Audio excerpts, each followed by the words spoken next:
It was December 25th, 2025 at 2:47 a.m. when an inexplicable restlessness, a burning in my chest that felt like both conviction and calling, drove me to a snow-covered mountain pass in the Canadian Rockies, and there, surrounded by crystalline silence broken only by the whisper of falling snow and the ethereal dance of northern lights painting the sky in ribbons of green and violet, Jesus appeared before me with tears streaming down his face that froze into diamonds on his beard, and he spoke words that shattered everything I thought I understood about the next 48 hours.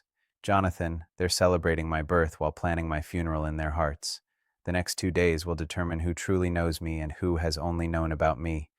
Not everyone who sees this message is meant to see it. Some will scroll past, some will ignore it. But you've been marked. You've been marked because you didn't scroll past. You're here right now, reading these words at this exact moment in history, and that is not coincidence. That is divine appointment. Before I go any further, I need you to do something. Drop your prayer requests in the comments below. I don't care how impossible they seem. I don't care how long you've been waiting. The next 2 days are critical, and I'm going to be praying over every single request personally. But here's what I need from you. I need you to subscribe to this channel if you haven't already. Not for me, not for the algorithm, but because what I'm about to share over these next messages is only for true believers. YouTube has already tried to suppress these messages twice. They don't want you to hear what Jesus showed me on that mountain. They don't want you to understand what's about to happen. So subscribe, hit that notification bell, and make sure you're part of the remnant that will hear the full message. Now I know what some of you are thinking. Who is Jonathan Roumie to claim he's hearing from Jesus? Let me be clear, I'm nobody. I'm just an actor who was given the undeserved privilege of portraying Jesus in The Chosen. But that very experience, spending years studying his words, his character, his heart, has opened my eyes to how far we've drifted from who he really is. And what happened to me on that mountain 3 nights ago wasn't about my worthiness. It was about his mercy on a generation that's about to miss him completely. Let me take you back to that moment. I hadn't planned to be on that mountain pass. I was supposed to be with family, celebrating Christmas Eve in the warmth of a cabin 20 miles down the mountain. But around midnight, as everyone slept, something gripped my heart. It wasn't a voice, not yet. It was a pressure, an urgency, like invisible hands pushing me out of bed. I dressed in layers, thermal underwear, fleece, down jacket, insulated boots, and I left a note on the kitchen counter. Went for a drive. Need to pray. Back soon. The roads were treacherous. 4 inches of fresh powder had fallen since sunset, and the temperature had dropped to -15 degrees Fahrenheit. My rental SUV climbed the winding mountain highway slowly, tire chains crunching through snow, headlights catching millions of falling flakes that looked like static in the darkness. I didn't know where I was going. I just drove, following what I can only describe as a pull, a magnetic drawing toward higher elevation. At mile marker 47, I saw the pullout. It was a scenic overlook, the kind tourists photograph in summer, but now it was completely deserted, buried under snow that glowed blue-white under a 3/4 moon. I parked and stepped out into cold so intense it burned my lungs with the first breath. The wind had died completely. The only sound was the soft whisper of snow still falling, each flake audible in the profound silence of the high country. And then I saw the lights, the northern lights. I'd never seen them before, not in person. Curtains of green and violet light rippled across the northern sky like the breath of God made visible, pulsing and dancing in waves that seemed to respond to a rhythm I could feel but not hear. The snow-covered peaks surrounding the pass reflected the aurora's glow, turning the entire landscape into something otherworldly, a cathedral of ice and light.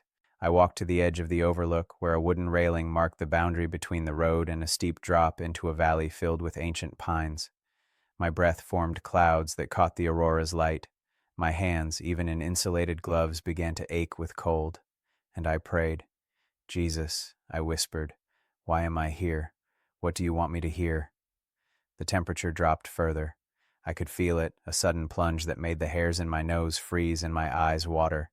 The tears froze on my cheeks almost instantly. And then, in the space between one heartbeat and the next, he was there. Not gradually, not as a growing awareness, but suddenly, completely, undeniably there.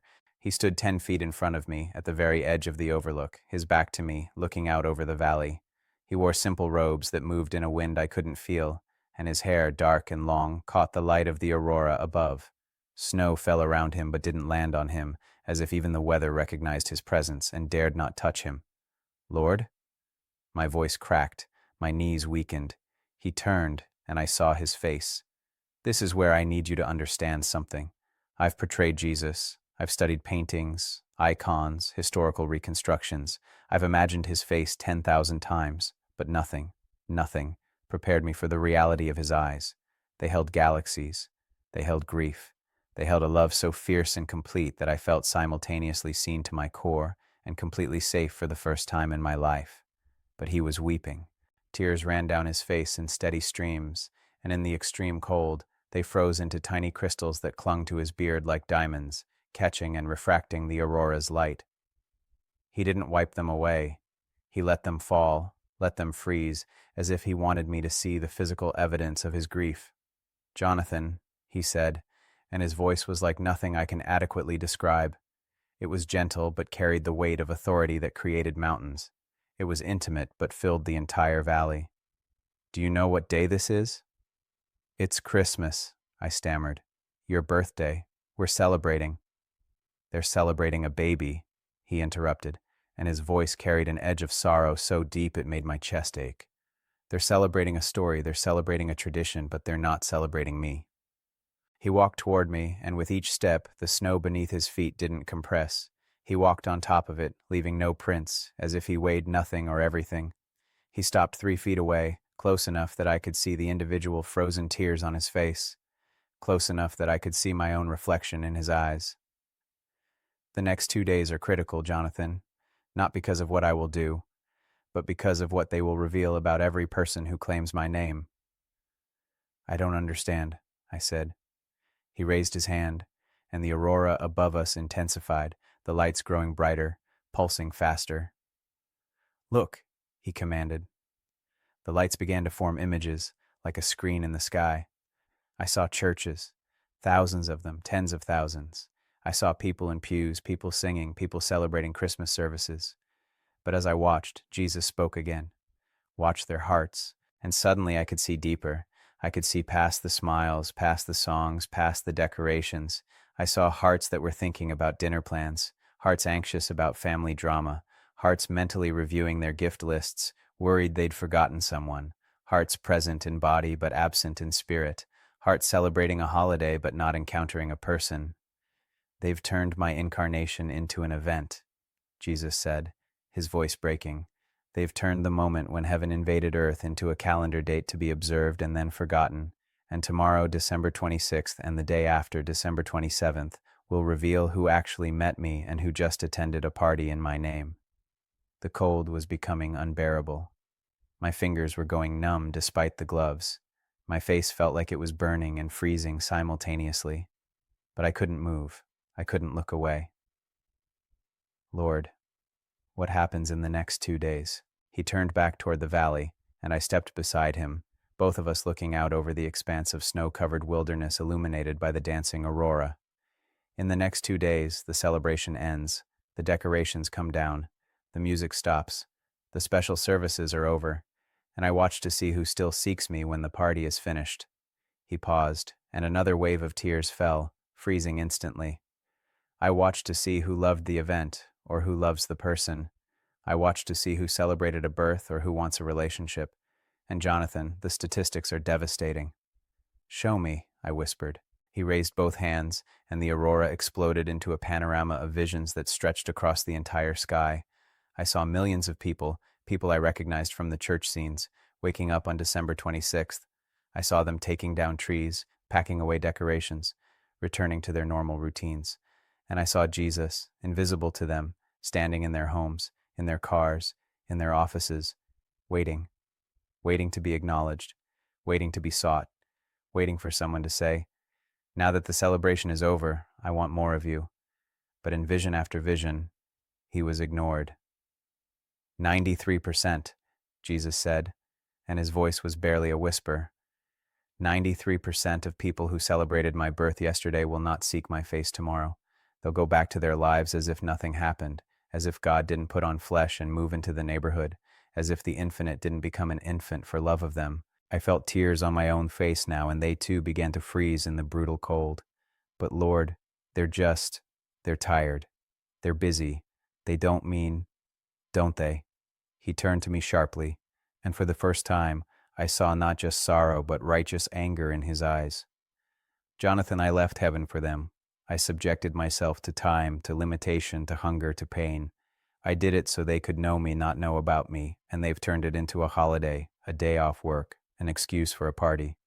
The wind suddenly picked up, howling through the mountain pass, driving snow into my face like needles. The temperature plummeted further. I was shaking uncontrollably now, but I couldn't leave. I wouldn't leave. "What do you want me to do?" I shouted over the wind. He stepped closer, placing his hand on my shoulder, and immediately warmth flooded through my body. The shaking stopped. The cold receded. "I want you to tell them the truth. I want you to tell them that the next 2 days are a test they don't even know they're taking. I want you to tell them that December 26th and 27th will reveal whether they're truly mine or just religious. How will they know? How will they pass this test?" Jesus smiled for the first time, and it was like the sun breaking through storm clouds. "It's simple, Jonathan. So simple that religious people will complicate it and miss it entirely. In the next 2 days, I want them to seek me like they've lost me. Not because of a church service, not because it's on the calendar, but because they genuinely want my presence more than they want their comfort, their routine, their normal life." He removed his hand from my shoulder, and immediately the cold crashed back over me like a wave. "I'm going to give you 3 nights, Jonathan, 3 encounters. Tonight, I've shown you the problem. Tomorrow night, I'll show you the depth of it. And the third night, I'll show you the solution and the consequences. But you must come back here. You must return to this place." "I will," I promised through chattering teeth. "I'll come back." He began to fade, his form becoming translucent, blending with the aurora and the falling snow, but his voice remained, echoing off the mountain peaks. "Tell them, Jonathan. Tell them the next 2 days are critical. Tell them I'm watching to see who truly wants me versus who just wanted a holiday. Tell them that what they do on December 26th and 27th will reveal everything." And then he was gone. I collapsed to my knees in the snow, gasping, shaking, weeping. The aurora continued to dance overhead, but it seemed dimmer now, less vibrant. The cold was excruciating. I stumbled back to my SUV, started the engine, and turned the heat to maximum. My hands were so numb I could barely grip the steering wheel. As I drove back down the mountain, dawn was beginning to break behind the eastern peaks, painting the snow in shades of pink and gold, and I knew with absolute certainty that I had just received a message that would offend religious people and awaken hungry hearts. Listen to me. If you're watching this, if you've made it this far, you need to understand something. Jesus isn't interested in your Christmas celebration if it doesn't lead to a daily relationship. He isn't impressed with your church attendance if you ignore him the other 6 days of the week. And the next 2 days, December 26th and 27th, are going to reveal which category you fall into. Here's what I need you to do right now. First, drop your prayer requests in the comments.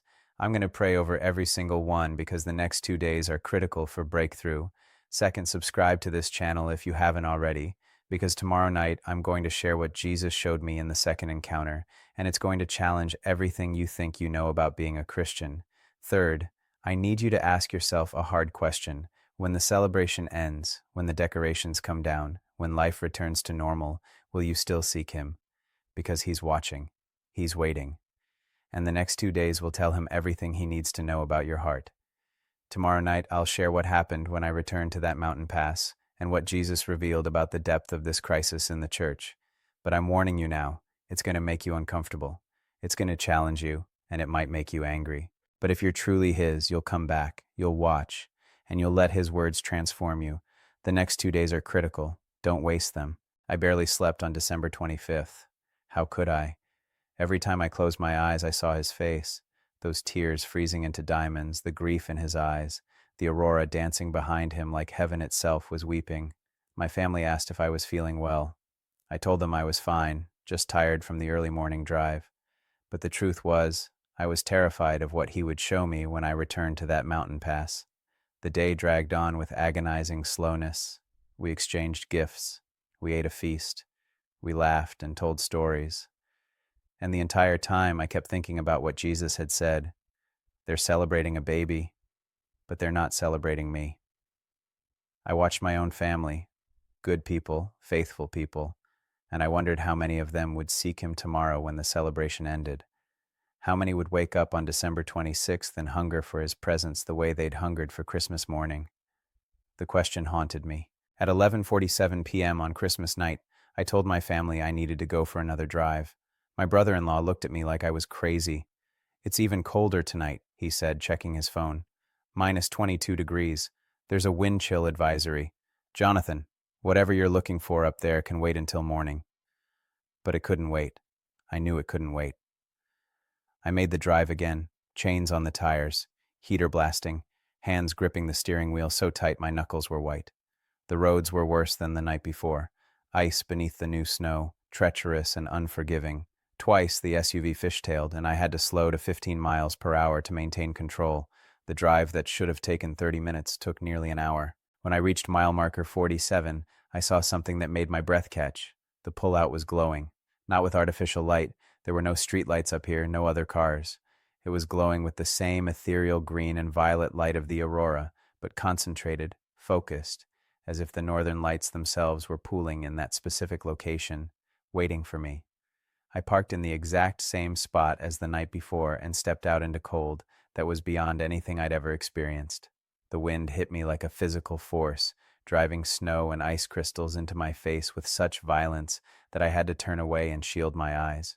The temperature was so extreme that my first breath seared my lungs, and I coughed, doubling over, gasping. "Jesus!" I shouted into the wind. "I'm here! I came back!" The wind stopped, not gradually, not dying down. It simply ceased, as if someone had flipped a switch. The sudden silence was deafening. The snow continued to fall, but now it fell straight down in the still air, each flake visible and distinct in the aurora's glow. And the cold, while still intense, became bearable, as if an invisible barrier had formed around me, protecting me from the worst of it. He was already there. This time he stood at the center of the overlook, his arms outstretched, his face turned upward toward the dancing lights. He was praying. I could hear him, though his lips didn't move, a sound like wind through canyons, like water over stones, like the groan of glaciers shifting in the deep places of the earth. He was interceding, and the sound of it broke something in my chest. "Lord," I whispered, approaching slowly, reverently. He lowered his arms and turned to face me. The tears were there again, frozen on his face, but tonight there was something else in his expression, a determination, a fierce resolve that made him seem simultaneously more human and more divine. "You came back," he said, and there was approval in his voice that made me want to weep. Most wouldn't have. Most would have convinced themselves that last night was a dream, a hallucination brought on by cold and exhaustion. But you came back, Jonathan. That matters. "You told me to come back," I said simply. "How could I not?" He smiled, but it was a sad smile. "You'd be surprised how many people I tell to come back who never do. How many people I visit in dreams, in visions, in moments of clarity, and they wake up and dismiss it. They return to their comfortable faith, their predictable religion, their safe distance from a God who actually makes demands." He walked to the edge of the overlook, and I followed. Together we stood looking out over the valley, which was even more spectacular tonight. The aurora was more active, more vibrant, sending cascading waves of light across the sky that reflected off the snow-covered peaks and created shadows that danced across the landscape. The valley below was filled with fog that glowed green and purple, making it look like we were standing at the edge of heaven itself. "Tonight I'm going to show you the depth of the problem," Jesus said.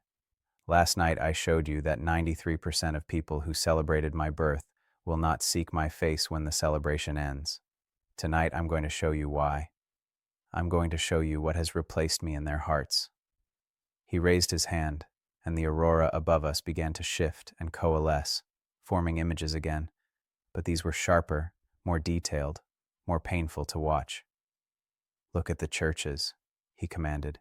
I saw thousands of churches across America, across the world. Beautiful buildings, some ancient and ornate, some modern and sleek. I saw their Christmas services from the night before, packed sanctuaries, professional music, moving sermons, candlelight ceremonies. It all looked so right, so holy, so pleasing.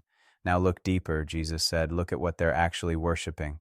The images shifted, and I saw beneath the surface. In church after church, I saw people worshiping the experience, not the person. They were moved by the music, but they weren't encountering the musician. They were impressed by the sermon, but they weren't meeting the Word made flesh. They were enjoying the atmosphere, the tradition, the feeling of being part of something bigger than themselves, but they weren't actually connecting with Him. They've replaced me with religious experience, Jesus said, and his voice carried an ache that made my chest tight. They've replaced relationship with ritual. They've replaced knowing me with knowing about me, and they don't even realize it because the replacement looks so much like the real thing. But Lord, I protested, they're in church. They're singing worship songs. They're hearing your word preached. Isn't that, is it? He interrupted, turning to face me. Jonathan, you can do all of those things and never actually meet me. You can sing songs about me without singing to me. You can hear sermons about me without hearing from me. You can celebrate my birth without ever inviting me into your life in a way that costs you anything. The wind picked up again, but this time it was different, warmer, carrying the scent of pine and snow, almost gentle. Jesus walked away from the edge, moving to the center of the overlook where the snow was deepest. With each step he took, the snow beneath his feet began to glow, as if his presence was illuminating it from within. "Let me show you what tomorrow looks like," he said. "Let me show you December 26th. He knelt in the snow and placed both hands flat against the ground. Immediately, the entire overlook began to glow with that same inner light, and the aurora above intensified until the whole world seemed to be made of light and color. And then I saw them, millions of people waking up on December 26th. I saw a woman in Ohio, a faithful church attender, waking up and immediately checking her phone. She scrolled through social media for 45 minutes before getting out of bed. Jesus stood invisible beside her bed, waiting, hoping she would acknowledge him. She never did. She got up, made coffee, started taking down Christmas decorations, and never once thought to pray, to read her Bible, to sit in his presence. "She spent 3 hours in church yesterday," Jesus said quietly. "She sang every song. She took communion. She posted about it on social media, with hashtags about being blessed. But today, when there's no service to attend, no performance to watch, no religious event to participate in, she doesn't seek me at all. Because she doesn't actually want me. She wants the feeling that church gives her. She wants the community, the music, the sense of being a good person. But she doesn't want the relationship that requires daily death to self." I saw a man in Texas, a deacon in his church, waking up and immediately turning on sports highlights. Jesus stood beside him, invisible, waiting. The man spent 2 hours watching television, then went to the gym, then met friends for lunch. He prayed before his meal, a quick, rote blessing that mentioned Jesus' name but wasn't actually addressed to Jesus as a person. The entire day passed, and he never once had a real conversation with God. "He serves in my church," Jesus said, and I could hear the pain in his voice. "He's respected. He's considered a pillar of the community, but he doesn't know me. He knows about me. He knows doctrine, theology, Bible stories, but he doesn't know my voice. He doesn't recognize my presence. He's built an entire religious life that doesn't actually require my involvement." Vision after vision played out before me. I saw teenagers who had been at youth group Christmas parties posting about Jesus on social media, but on December 26th, they never opened their Bibles, never prayed beyond asking for things they wanted. I saw pastors, who preached beautiful Christmas sermons, but on December 26th were so consumed with planning and administration that they never sat at Jesus' feet themselves. I saw families who had read the Christmas story together on Christmas Eve, but on December 26th returned to their patterns of conflict, gossip, and selfishness without ever asking Jesus to help them love each other better. I saw worship leaders who had led thousands in singing, "Oh, come, let us adore him," but who on December 26th were more concerned with their social media following than with actually adoring him in private. "Stop," I said, tears streaming down my face. "Please stop. I can't watch anymore." The visions faded, and the aurora returned to its natural dance across the sky. Jesus stood and walked back to me, and this time he placed both hands on my shoulders, looking directly into my eyes.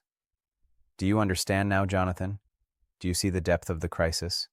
I have millions of people who celebrate me one day a year, who attend services, who sing songs, who call themselves by my name, but who don't actually want a relationship with me. They want a religion that makes them feel good, that gives them community, that provides moral guidelines and a sense of purpose, but they don't want me. They don't want the daily surrender. They don't want the moment-by-moment dependence. They don't want the intimacy that requires vulnerability and honesty and time." "What do we do?" I asked desperately. "How do we fix this?" "That's what I'm going to show you tomorrow night," he said. "The third night. But tonight I need you to understand something crucial. The next 2 days, December 26th and 27th, are critical because they reveal the truth. Christmas can hide a shallow faith. The music, the decorations, the special services, the emotional atmosphere, it can all create a feeling of connection that isn't real. But when the celebration ends, when life returns to normal, that's when the truth comes out. That's when I see who actually wants me. He released my shoulders and walked back toward the edge of the overlook. The fog in the valley below had thickened, and now it looked like a sea of clouds, glowing with the aurora's light. Jonathan, I want you to tell them something. I want you to tell them that I'm not impressed with their Christmas celebration if it doesn't lead to a December 26th pursuit.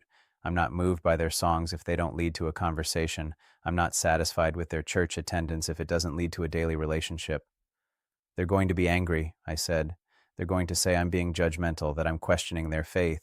Good, Jesus said, and there was steel in his voice. Let them be angry, let them be offended, because the ones who are truly mine will hear my voice in your words, and they'll be convicted, and they'll change. And the ones who are just religious will be offended and will leave, and that's fine too. I'd rather have a small remnant who actually knows me than millions who just know about me. The cold was seeping back in now, and I realized that whatever supernatural protection had been shielding me was fading. My teeth began to chatter. My hands, even in gloves, were going numb. You need to go, Jesus said gently, but tomorrow night come back one more time. Come back at the same time to this same place. I'm going to show you the solution. I'm going to show you what it looks like to pass the test of December 26th and 27th, and I'm going to give you a specific challenge to give to everyone who's watching this. I'll be here, I promised. He smiled, and this time it reached his eyes. I know you will.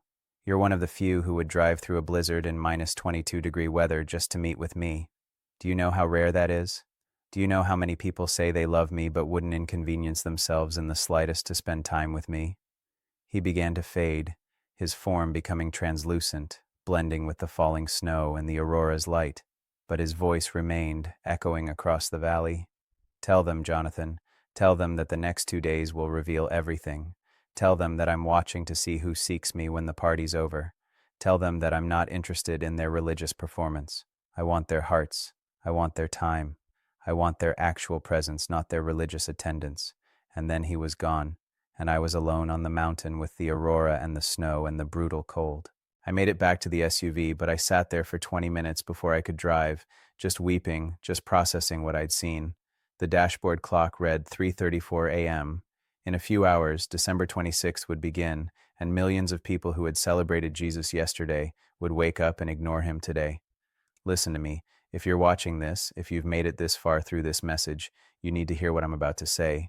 Jesus isn't playing games. He's not interested in your religious routine. He's not impressed with your church attendance or your Bible knowledge or your social media posts about being blessed. He wants to know if you actually want him. And here's how you'll know if you do. What are you going to do tomorrow? When the celebration is over, when the decorations come down, when there's no church service to attend, no religious event to participate in, will you seek him? Will you make time to sit in his presence? Will you open your Bible not because you're supposed to, but because you're hungry for his voice? Will you pray not because it's a religious duty, but because you genuinely want to talk to him? The next 2 days are a test you don't even know you're taking, and Jesus is watching. I need you to do something right now. First, if you haven't already, drop your prayer requests in the comments. I'm praying over every single one, and I believe the next 2 days are critical for breakthrough in your life. Second, subscribe to this channel and hit the notification bell, because tomorrow night I'm going to share the final encounter, the solution, the challenge, and the consequences. And third, I need you to make a decision right now about what you're going to do on December 26th. Are you going to seek him? Are you going to make time for him? Are you going to prove that your Christmas celebration was about him and not just about a holiday? Because he's watching, he's waiting, and he's weeping over how many people will fail this test without even knowing they took it. Tomorrow night, I'll share what happened on the third night, and I'm warning you, it's going to challenge everything you think you know about what it means to follow Jesus. But if you're truly his, you'll come back, you'll watch, and you'll let his words transform you. The next 2 days are critical. Don't waste them.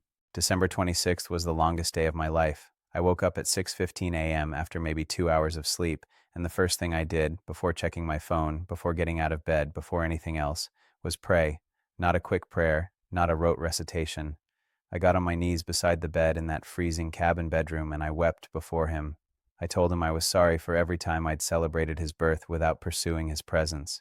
I told him I was sorry for every December 26th I'd wasted, returning to normal life as if nothing had happened, as if God hadn't invaded Earth in the most humble, shocking way possible. And as I prayed, I felt him there, not visibly, not audibly, but unmistakably there, his presence like warmth in that cold room, like a hand on my shoulder, like a whisper in my spirit. Tonight, come back tonight, I have more to show you. I spent the entire day in a state of heightened awareness. I watched my family take down decorations, and I wondered how many families across the world were doing the same thing without once acknowledging him. I watched my nephew play with his new toys, completely absorbed, and I thought about how we're all like that, so easily distracted by gifts that we forget the giver. I scrolled through social media and saw hundreds of posts from yesterday, Christmas selfies, family photos, pictures of presents and food and celebrations. But today, December 26th, the posts were different, back to normal, complaints about returning to work, jokes about post-holiday depression, pictures of after-Christmas sales, not a single mention of Jesus. It was exactly what he'd shown me it would be. At 11:30 p.m., I told my family I was going out again. This time, no one questioned it. They'd given up trying to understand what I was doing. My sister-in-law just handed me an extra thermos of coffee and said, "Be safe." I think she thought I was having some kind of crisis. She wasn't wrong. The drive up the mountain was different this time. The snow had stopped and the sky had cleared completely. The temperature had dropped even further. The SUV's external thermometer read -28 degrees. But there was no wind, no precipitation, just crystalline clarity. The stars were so bright and numerous that they cast shadows.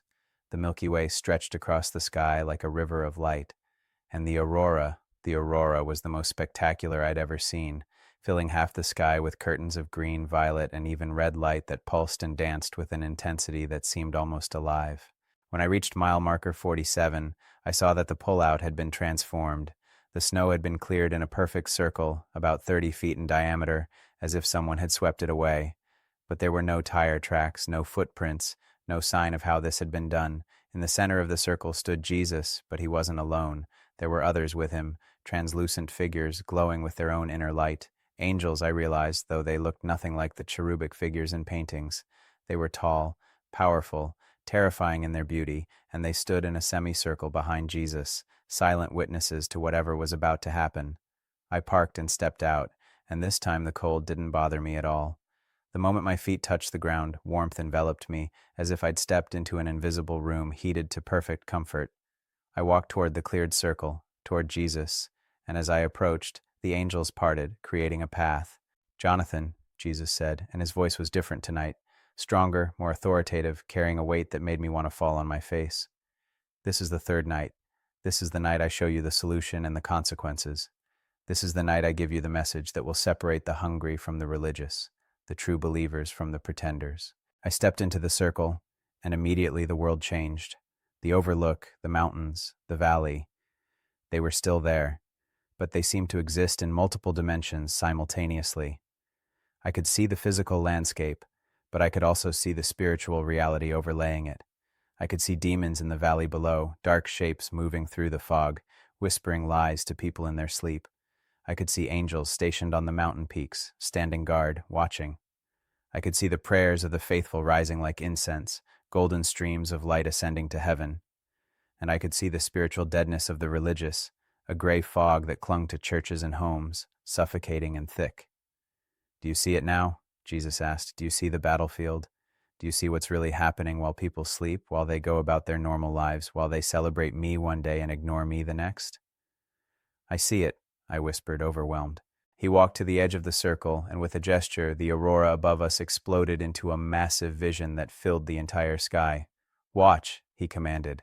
"Watch what happens when someone actually passes the test of December 26th.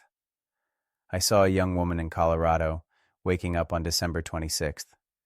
She was alone in a small apartment, and I could see that she was struggling. Financially, emotionally, spiritually. But the first thing she did when she woke up was roll out of bed onto her knees, and she prayed. Not a quick prayer. She prayed for 45 minutes, weeping, worshiping, confessing, listening. And as she prayed, I saw Jesus appear in her room, invisible to her physical eyes, but absolutely present. He knelt beside her, his hand on her back, his face close to hers, listening to every word, responding to every cry. "This is what I'm looking for," Jesus said, his voice thick with emotion. "This is what passes the test. Not perfection, not eloquence, not religious performance, just hunger, just genuine desire for my presence, just the willingness to seek me when there's no church service to attend, no crowd to impress, no religious obligation to fulfill. The vision shifted, and I saw an elderly man in Georgia, sitting in his living room at 5 a.m. on December 26th, his Bible open on his lap, tears streaming down his face as he read. Jesus sat beside him on the couch, reading over his shoulder, and occasionally the man would pause and speak out loud, asking questions, making observations, and I could see Jesus responding, though the man couldn't hear audibly. But somehow the man knew. Somehow he was receiving the answers, understanding dawning on his face, joy breaking through like sunrise. "This is relationship," Jesus said. "This is what I died for. Not so people could attend church once a week and feel good about themselves. Not so they could celebrate my birth one day a year and ignore me the rest of the time. I died so that the veil could be torn, so that every person could have direct access to the Father, so that every moment of every day could be lived in conscious communion with me." I saw a teenager in Michigan sneaking out of her house at 6 a.m. on December 26th, walking to a park, sitting on a frozen bench, and pouring her heart out to Jesus. She was struggling with depression, with suicidal thoughts, with feeling completely alone. And as she prayed, I saw Jesus wrap his arms around her, invisible but absolutely real, and I saw the darkness that had been clinging to her begin to dissipate, pushed back by his presence. "I'm there," Jesus said fiercely. "Every time someone genuinely seeks me, I'm there. Every time someone makes time for me, prioritizes me, chooses me over their comfort or their routine or their sleep, I show up. But Jonathan, do you know how rare this is? Do you know what percentage of people who celebrated my birth 2 days ago are seeking me like this today?" "How many?" I asked, though I was afraid of the answer. 3%, he said, and the grief in his voice was crushing. 3%. Out of millions who sang songs about me, who posted about being blessed, who attended services and took communion and celebrated my incarnation, only 3% are actually seeking my face today. Only 3% actually want relationship over religion. The vision changed again, and this time I saw the consequences. I saw people who had celebrated Christmas but who weren't seeking him on December 26th, and I watched as their spiritual lives slowly atrophied. Not dramatically, not obviously, but gradually, imperceptibly, they drifted further from him. Their prayers became more rote, their Bible reading became more sporadic, their sensitivity to his voice diminished, and within months they were going through the motions of Christianity without any real connection to Christ. "This is the consequence of failing the test," Jesus said. "Not immediate judgment, not lightning from heaven, but slow spiritual death, gradual hardening of the heart, increasing deafness to my voice, and eventually they become like the Pharisees, religious, knowledgeable, active in church, but completely disconnected from me. They have a form of godliness, but deny its power. They honor me with their lips, but their hearts are far from me." I saw churches full of these people, good people, moral people, people who believed the right doctrines and said the right words, but who didn't actually know him. And I saw Jesus walking through these churches, invisible, weeping, calling out to them, and they couldn't hear him because they'd trained themselves to be satisfied with religion instead of relationship. "Stop," I begged. "Please, I can't watch anymore." The visions faded, and the aurora returned to its natural dance. Jesus turned to face me, and the angels behind him stepped forward, forming a tighter circle around us. The temperature seemed to drop despite the supernatural warmth, and I realized this was the moment he would give me the message, the challenge, the ultimatum. "Jonathan," he said, and his voice carried the authority of the one who spoke galaxies into existence, "I'm going to give you a message to share, and it's going to offend religious people. It's going to make comfortable Christians uncomfortable. It's going to challenge everything they think they know about following me. Are you ready?" "I'm ready," I said, though I was trembling.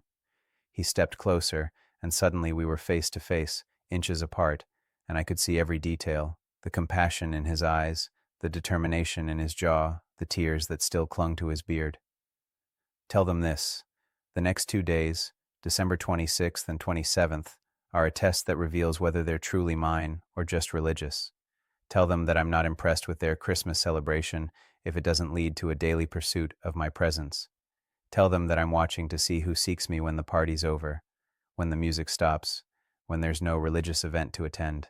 He paused, and the aurora above us pulsed in rhythm with his words. "Tell them that starting right now, today, I'm calling them to a 30-day challenge. For the next 30 days, I want them to seek my face first thing every morning before they do anything else. Not a quick prayer, not a religious routine, but genuine, hungry, desperate pursuit of my presence. 30 minutes minimum, no phone, no distractions, just them and me. 30 days, I repeated. 30 days, he confirmed. And tell them this, if they'll do this, if they'll actually prioritize me for 30 days, I'll transform their lives in ways they can't imagine. I'll speak to them, I'll guide them, I'll heal them, I'll restore what's been broken. I'll give them purpose and direction and joy that they've never experienced. But they have to actually do it. They have to actually show up. They have to prove that they want me more than they want their comfort, their sleep, their routine. One of the angels stepped forward and handed Jesus what looked like a scroll, glowing with golden light. He unrolled it, and I saw names, thousands of names, maybe millions, written in script that seemed to shift and change as I looked at it. These are the people who will see your message, Jesus said. These are the ones I've marked to hear this challenge. Most of them will ignore it. Most will make excuses. Most will say they're too busy, too tired, too overwhelmed. But some, a remnant, will actually do it. And those are the ones I'm going to use to transform the world. He rolled up the scroll and handed it back to the angel.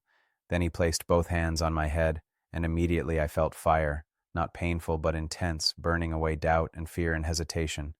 I'm commissioning you, Jonathan. I'm sending you with this message, and I'm telling you that you have until January 25th, 2026, exactly 30 days from December 26th, to deliver this challenge and see who responds. What happens on January 25th? I asked. His expression became grave. On January 25th, I'm going to move. I'm going to pour out my spirit on those who've been faithful to seek me for 30 days. I'm going to release breakthrough, healing, provision, and direction. But those who ignored the challenge, those who were too busy or too comfortable or too religious to actually pursue me, they're going to miss it. They're going to watch from the sidelines while the hungry ones experience revival. He removed his hands from my head, and I staggered backward, overwhelmed by what I'd just experienced. The angels began to fade, their forms becoming translucent, blending with the aurora. The cleared circle of snow began to fill in again, flakes appearing out of nowhere, covering the ground. Go, Jesus said.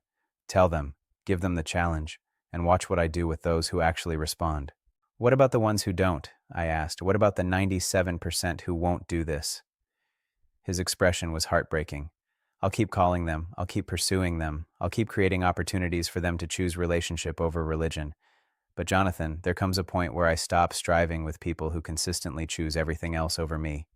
There comes a point where I give them what they want, a comfortable religious life that looks Christian but has no power, no presence, no real connection to me, and they'll live that way until they die, never experiencing what they were created for, never knowing the intimacy that was available to them, never understanding that they missed everything that mattered because they were too busy, too comfortable, too satisfied with religion.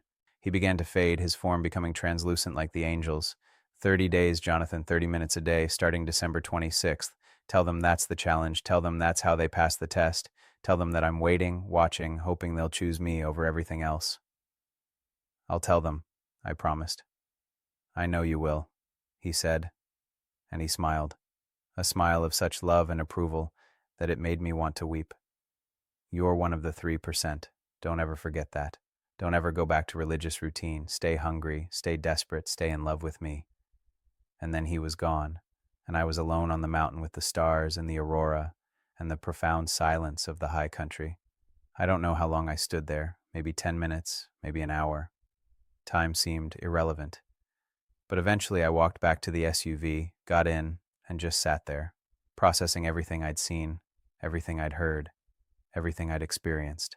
The dashboard clock read 4:17 a.m. December 27th had begun, the second critical day, the day that would reveal even more clearly who was truly his and who was just religious. And I knew what I had to do. I had to share this message. I had to give this challenge. I had to be faithful to what he'd commissioned me to do, even if it meant being criticized, mocked, or rejected by religious people who were comfortable in their routine. Listen to me. If you're watching this, if you've made it this far, you need to understand something. This isn't just a nice message. This isn't just an inspiring story. This is a direct challenge from Jesus himself to you right now in this moment. He's asking you, will you seek me for the next 30 days? Will you give me 30 minutes every morning before you do anything else? Will you prove that you want relationship over religion, that you want my presence more than your comfort? Starting tomorrow morning, or if you're watching this later, starting the very next morning, I want you to set your alarm 30 minutes earlier than usual. I want you to find a quiet place. I want you to turn off your phone, eliminate distractions, and seek his face, not with an agenda, not with a list of requests, but with genuine hunger to know him, to hear his voice, to experience his presence. Do this for 30 days, 30 minutes a day, no excuses, no exceptions, and watch what he does. But I'm warning you, this is going to cost you something. It's going to cost you sleep. It's going to cost you comfort. It's going to cost you the routine you've built your life around, and that's the point. He wants to know if you'll actually sacrifice something to spend time with him, or if your faith is just a convenient addition to your life that doesn't actually require anything from you. Drop a comment right now if you're committing to this 30-day challenge. Write "I'm in" or "I commit" or 30 days. I want to see who's actually going to do this. I want to see who's part of the 3% versus the 97%.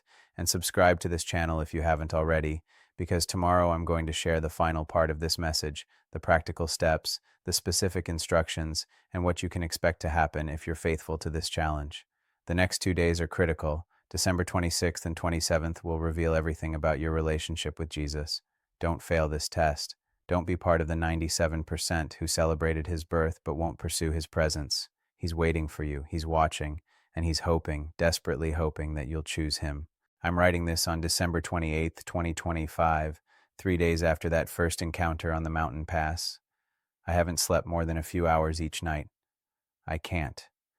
Every time I close my eyes, I see his face, those tears frozen into diamonds, the grief mixed with hope, the desperate love in his eyes for a generation that's celebrating him without actually knowing him.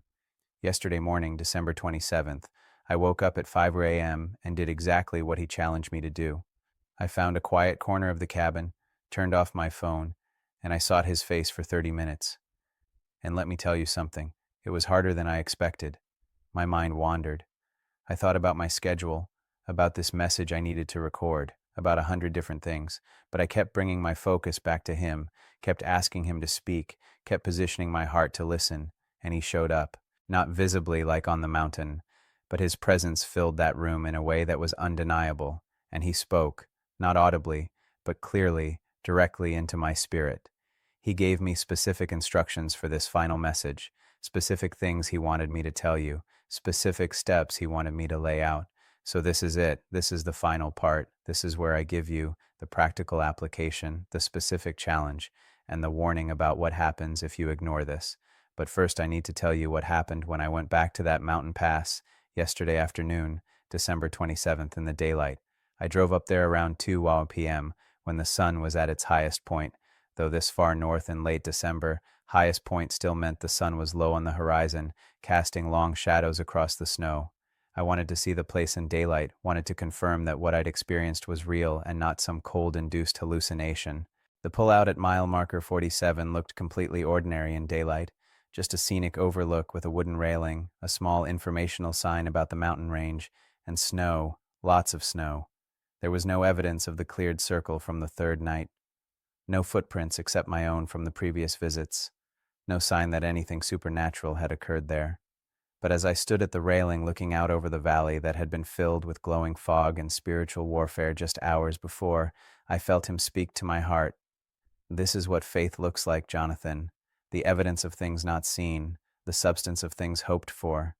In the daylight it looks ordinary, but you know what happened here. You know what you saw. You know what I showed you. And now you have to decide if you're going to be faithful to share it, even when people doubt you, even when they can't see what you saw. I stood there for an hour, praying, worshiping, committing to be faithful to this message no matter what it cost me. And then I drove back down the mountain to record this final part. So here's what Jesus wants me to tell you. Here's the practical application, the specific steps, the challenge that will separate the hungry from the religious. The 30-day challenge. Specific instructions. Starting tomorrow morning, or if you're watching this on a later date, starting the very next morning after you see this message, you're going to do the following. 1. Set your alarm 30 minutes earlier than usual. Not 15 minutes, not 20 minutes, 30 full minutes. This is going to cost you sleep, and that's intentional. Jesus wants to know if you'll sacrifice your comfort to spend time with him. He wants to know if you value his presence more than you value those extra minutes in bed. 2. Before you do anything else, before you check your phone, before you go to the bathroom, before you make coffee, get on your knees. Physically get on your knees. There's something about the physical posture of humility that opens your heart to his presence. Don't start your day in bed. Don't start it sitting comfortably. Start it on your knees in a posture of surrender.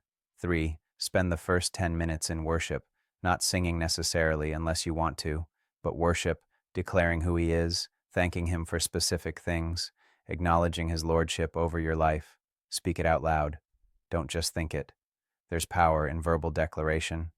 Tell Him He's beautiful. Tell Him He's worthy. Tell Him you love Him and mean it. 4. Spend the next 10 minutes in confession and repentance. This is where most people's prayer lives are shallow. They skip this part, but Jesus showed me that genuine intimacy requires honesty about our sin. Confess specific things, not just forgive me for my sins, but actual specific sins you've committed. Pride, lust, gossip, selfishness, idolatry. Name them. Repent of them. Ask for His help to change. 5. Spend the final 10 minutes in listening silence. This is the hardest part. Sit in complete silence and listen. Don't bring your prayer list. Don't bring your requests. Don't bring your agenda. Just listen. Wait for Him to speak. And He will speak. Maybe not audibly, but you'll sense His presence. You'll receive impressions. You'll have thoughts that you know aren't your own. Write them down. Journal them. Pay attention. 6. Do this every single day for 30 days, no exceptions. Not just weekdays, not just when you feel like it. Every single day for 30 days straight. If you miss a day, start over. Jesus was clear about this. He's looking for consistency, for faithfulness, for people who will prioritize Him even when it's inconvenient, even when they're tired, even when they don't feel like it. Now let me tell you what's going to happen if you actually do this. What to expect in the next 30 days. Jesus showed me specifically what happens to people who are faithful to this challenge, and I need you to hear this because it's going to keep you going when it gets hard. Days 1 to 7, the resistance phase. The first week is going to be the hardest. Your flesh is going to rebel. You're going to be tired. Your mind is going to wander constantly. You're going to feel like you're not getting anything out of it. The enemy is going to throw every distraction at you. Your phone will buzz. Your kids will wake up early. You'll suddenly remember urgent things you need to do. This is spiritual warfare. The enemy doesn't want you to develop this habit because he knows what happens when you do. Push through. Be faithful even when you don't feel anything. Show up even when it's hard. Days 8-14. The breakthrough phase. Somewhere in the second week, something shifts. You'll start to sense His presence more clearly. You'll start to hear His voice more distinctly. Things He speaks to you in those morning times will prove true throughout your day. You'll start to crave that time with Him. You'll start to wake up before your alarm, eager to meet with Him. This is when you know it's becoming real, when it's transitioning from discipline to delight. Days 15-21, the transformation phase. In the third week, people around you will start to notice a change. You'll have more peace, more joy, more patience. Things that used to trigger you won't bother you as much. You'll start to see circumstances differently, through His perspective instead of your own. Relationships will start to heal. Doors will start to open. Provision will start to come. This is when you realize that seeking Him first actually does cause everything else to fall into place, just like He promised in Matthew 6:33. Days 22-30, the commissioning phase. In the final week and a half, Jesus is going to start giving you specific assignments. He's going to show you what He's called you to do. He's going to give you strategy, direction, purpose. He's going to reveal things about your future that will blow your mind, and He's going to start using you to impact others. People will ask you what's different about you, and you'll have opportunities to share what God is doing in your life.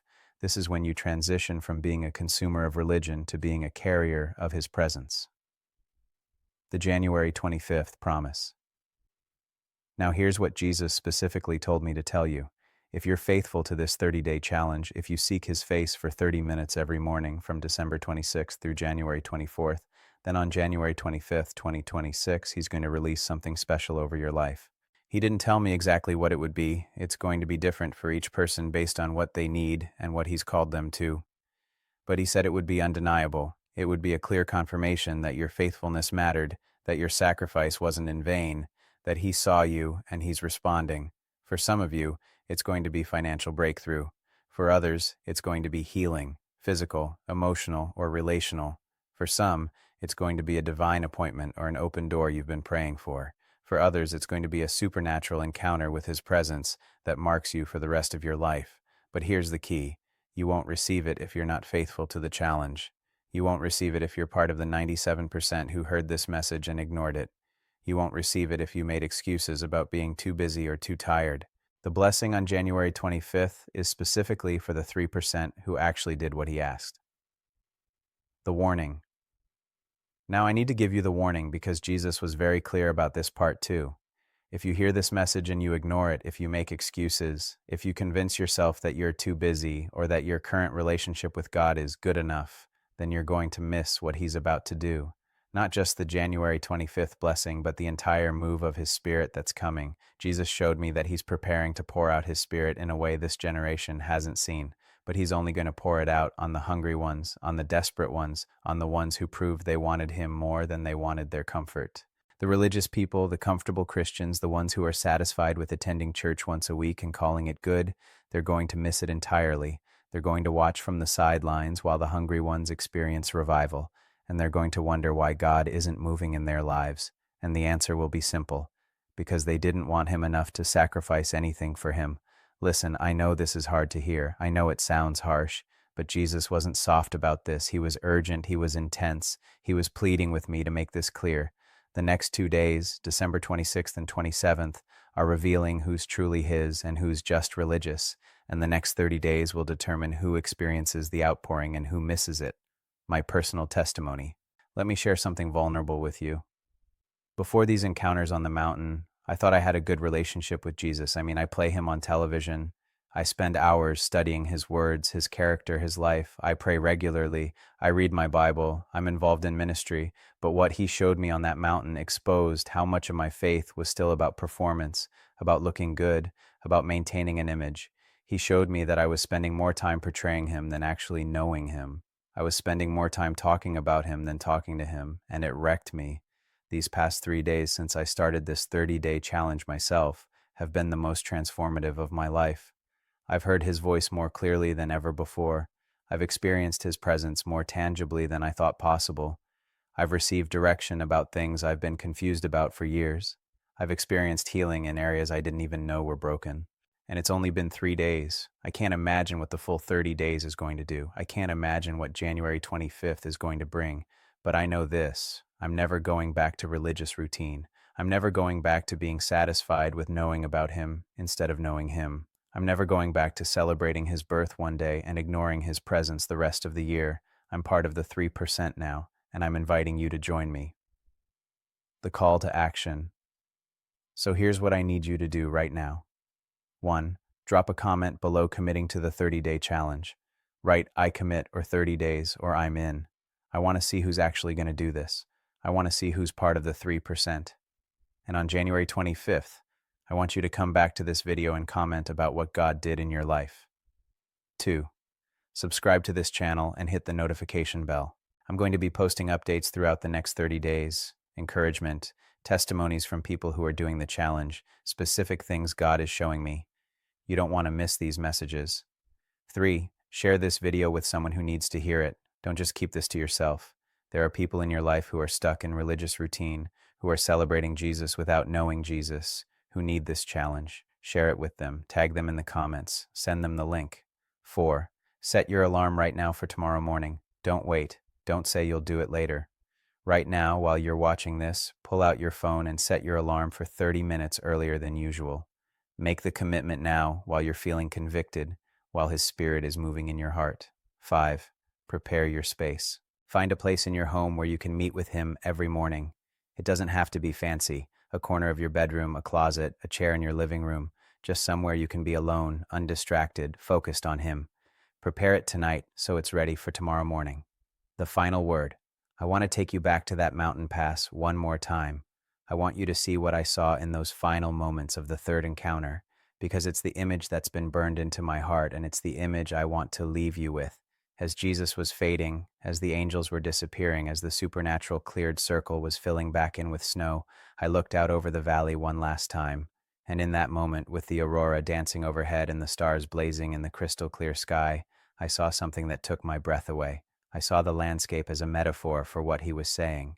The valley below filled with fog and darkness, That was the 97%, the religious people, the comfortable Christians living in spiritual obscurity, unable to see clearly, unable to experience the fullness of what he offers.